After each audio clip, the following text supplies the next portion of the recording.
Our maths आपने गणित YouTube channel पर आपका स्वागत है। हम आज गणित पढ़ेंगे। गणित के हम 10वीं क्लास का सिलेबस देखेंगे कि इस बार का क्या सिलेबस है। आपको पता होगा हाल ही में आरबीएसई ने सिलेबस जारी कर दिया है हमारा। तो हम ये देखेंगे कि सिलेबस के कितना सिलेबस है, कौन सी प्रश्नावली किस नंबर कितने नंबर की आएगी, कैसे नहीं आएगी। तो बोर्ड का पैटर्न देख लेते हैं पहले। पाठ्यक्रम मतलब सिलेबस देख रहे हैं। बोर्ड का पैटर्न ये रहेगा। पेपर आएगा आपका 80 नंबर का। 17 अंक स्कूल से भेजे जाते हैं, मतलब 20 नंबर वो भेजे जाएंगे। कुल मिलाकर के 100 नंबर होंगे और आपको 80 नंबर का पेपर हल करने के लिए कितना समय दिया जाएगा? 3.25 घंटे। 3 घंटे और 15 मिनट आपको दिए जाएंगे।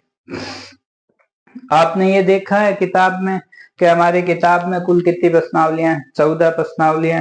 तो हम एक एक प्रश्नावली के बारे में बात करेंगे कि इसमें कितने नंबर के क्वेश्चन आते हैं, कितने नंबर की प्रश्नावली है, उसमें हम क्या क्या पढ़ेंगे। तो पहली प्रश्नावली हमारी वास्तविक संख्या। वास्तविक संख्या जिसको हम रियल नंबर कहते हैं। रियल नंबर 4 नंबर की आएगी प्रश्नावली। इसमें लगभग हमारे क्वेश्चन आएगा, एक तो ए परिमेय संख्या, उसको सिद्ध करके बताना है ए परिमेय संख्या कैसी है। दो छोटे एबीसीडी टाइप के लगभग क्वेश्चन आते हैं। एक तो एचसीएफ एलसीएम ज्ञात करने का, और एक कोई संख्या के बारे में, जैसे परिमेय संख्या है और ए परिमेय संख्या, उनको जोड़ दे तो कौन सी संख्या बनेगी, गुणा कर दे तो कौन सी संख्या बनेगी। दूसरा हमारे पास है बहुपद। बहुपद जिसको पोलिनोमियल कहते हैं। बहुपद 4 नंबर की ये प्रश्नावली है। दूसरी प्रश्नावली बहुपद। इसमें हम देखेंगे कि बहुपदों का शून्य कैसे ज्ञात करते हैं,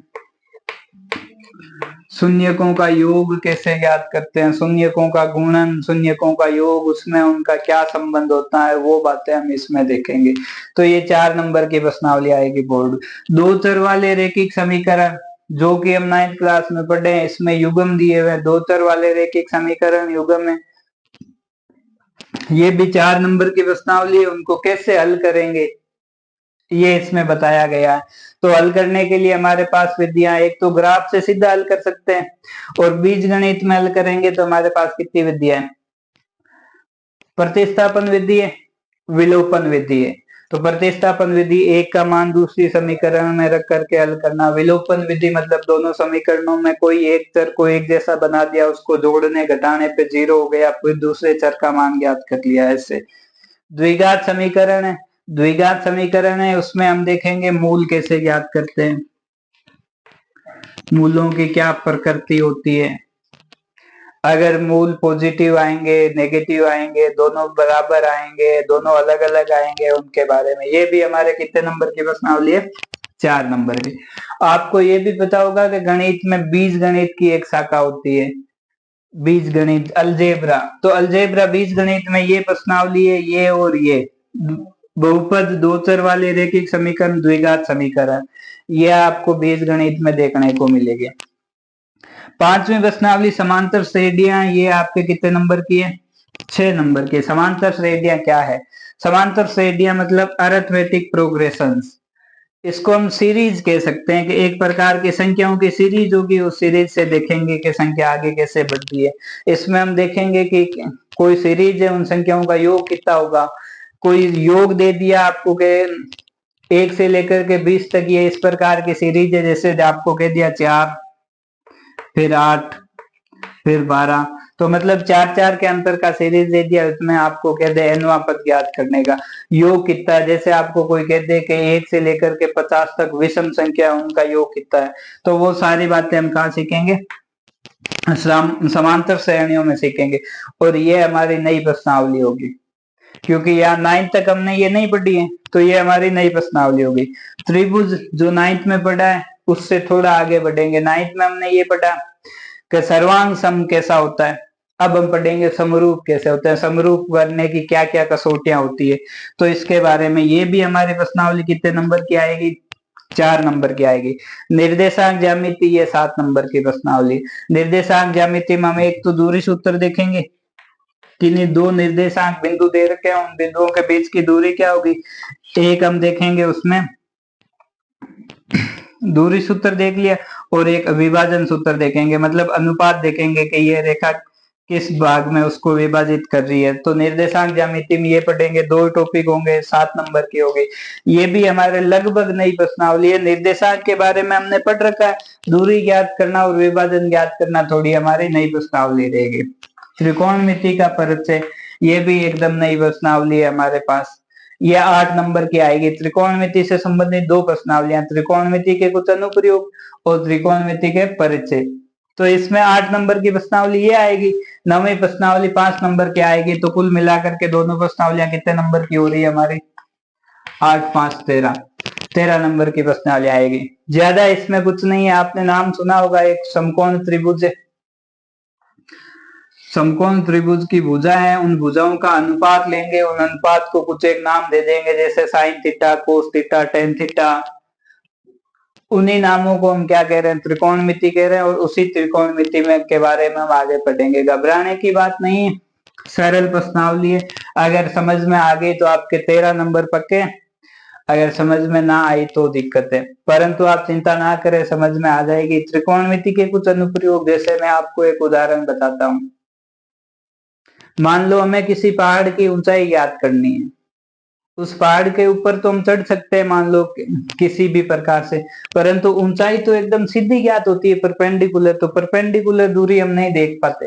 तो इसके लिए हमें त्रिकोणमिति का उपयोग करना पड़ेगा। ये इस प्रकार से कुछ होगा, ये मान लो ये ऐसा पहाड़ है, तो यहाँ तो हम ऐसे चढ़ सकते हैं, परंतु यहाँ से दूरी, तो ये ऊंचाई, पहाड़ की ऊंचाई तो ये सीधी मापी जाती है। तो ये ऊंचाई हम देखेंगे, यहाँ से हमें ये दूरी हम माप सकते हैं, ये कोण हम किसी इक्विपमेंट से माप सकते हैं। तो ये कोण मिल जाए, एक दूरी मिल जाए, तो इस अनुपात से हम ये ज्ञात कर सकते हैं। हम 5 नंबर के ये पढ़ेंगे। वृत्त, वृत्त के बारे में पढ़ेंगे, ये 6 नंबर की प्रश्नावली होगी। वृत्त के बारे में पढ़ेंगे कि स्पर्श रेखा कितनी होती है एक वृत्त पे, एक वृत्त पे स्पर्श बिंदु पे कितनी स्पर्श रेखा खींची जा सकती है। वृत्त दे रखा है, उस वृत्त को स्पर्श रेखा कितने भागों में बांटती है। वृत्तों से संबंधित क्षेत्रफल, इसमें हम त्रिज्याखंड और वृत्तखंड दोनों के क्षेत्रफल पढ़ेंगे। त्रिज्याखंड और वृत्तखंड 5 नंबर की प्रश्नावली है ये। वृत्तों से संबंधित क्षेत्रफल, त्रिज्याखंड और वृत्तखंड दोनों के बारे में पढ़ेंगे। पृष्ठीय क्षेत्रफल और आयतन 6 नंबर की प्रश्नावली। पृष्ठीय क्षेत्रफल और आयतन में हम शंकु के बारे में पढ़ेंगे और गोले के बारे में पढ़ेंगे और अर्ध गोले के बारे में पढ़ेंगे, क्योंकि इससे पहले बेलन है, घनाभ और घन, ये पृष्ठीय क्षेत्रफल में ये, इसमें हम क्या करेंगे? ठोसों का संयोजन कर देंगे। संयोजन मतलब बेलन और घनाभ को मिला दिया, फिर उसका क्षेत्रफल ज्ञात करना है।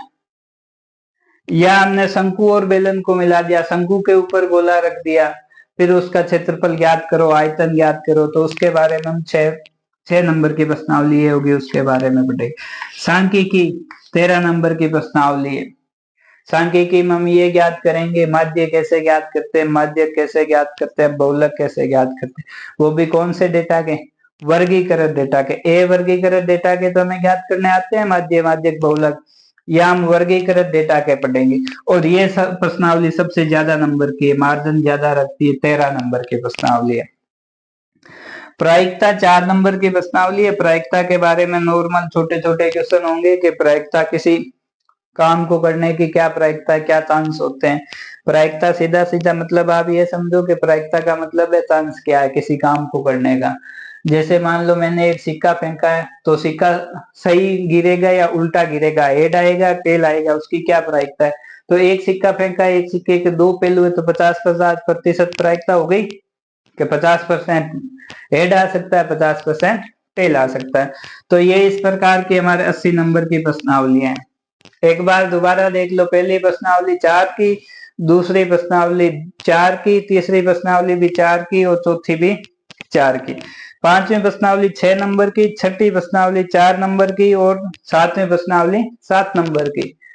त्रिकोणमिति का परिचय 8वीं प्रश्नावली 8 नंबर की, 9वीं प्रश्नावली 5 नंबर की, 10वीं 6 की और 11वीं 5 की, 12वीं प्रश्नावली 6 की और 13वीं प्रश्नावली 13 की और 14वीं प्रश्नावली 4 की। तो इन सबको आप जोड़ के देख लो कितने हो रहे हैं। 80 हो रहे हैं और हमारा पेपर 80 नंबर का ही होता है, 20 नंबर स्कूल से भेजे जाते हैं। अगर हमने इसके हिसाब से अपनी तैयारी को मजबूत करा तो 80 में से 80 ला सकते हैं और स्कूल से 20 भेजने की उम्मीद रखेंगे, क्योंकि हम 80 में से 80 यहाँ ला सकते हैं तो स्कूल से 20 में से 20 भेजने में कोई परहेज नहीं होगा, तो हमारे नंबर सीधे सीधे आएंगे 3 डिजिट में, 100 में से 100 आएंगे, जो कि पिछली बार हुआ है बच्चों के साथ। बच्चे लेके आए हैं 100 में से 100 नंबर। तो आपको तैयारी करनी है, किस हिसाब से तैयारी करनी है? बोर्ड के पैटर्न के हिसाब से। बोर्ड ने अभी तो ये सिलेबस जारी करा है, जैसे जैसे पेपर नजदीक आएगा, लगभग अक्टूबर के स्टार्टिंग में वहां वो क्या जारी कर देगा, ब्लूप्रिंट जारी कर देगा। तो ब्लूप्रिंट इनमें ये बताएगा कि इस प्रश्नावली की 4 नंबर की तो है ही, इसमें कितने क्वेश्चन देंगे, 2 वैसे देंगे, एक बड़ा देगा, एक खाली जगह का देगा, ये ब्लूप्रिंट में ये दिखाया। तो आपको आरबीएससी की वेबसाइट चेक करते रहना है। आरबीएससी या वेबसाइट है Raj edu board, Raj edu board dot Rajasthan .gov.in। इस वेबसाइट पे या माध्यमिक शिक्षा बोर्ड की वेबसाइट आरबीएससी लिखते ही आ जाएगा, उसमें आप पाठ्यक्रम देखना, उसमें आपको पाठ्यक्रम दिया हुआ। अगर आप अभी तक किताबें खरीद के नहीं लाए हो, कोई बात नहीं है, आरबीएससी पे आपको किताबें भी मिल जाएगी, आप किताबें डाउनलोड कर लो, किताबों की एक प्रश्नावली डाउनलोड कर लो, उसके हिसाब से पढ़ लो। आगे के हम बारी बारी से सारी प्रश्नावलियां पढ़ते जाएंगे और सारे काम करते जाएंगे। आज के लिए इतना ही आपको सिलेबस बताना था, बता दिया। उसके बाद नेक्स्ट वीडियो में हम वास्तविक संख्या के बारे में पढ़ेंगे, फिर क्वेश्चन करेंगे और ऐसे आगे चलते जाएंगे। आज के लिए इतना ही, धन्यवाद।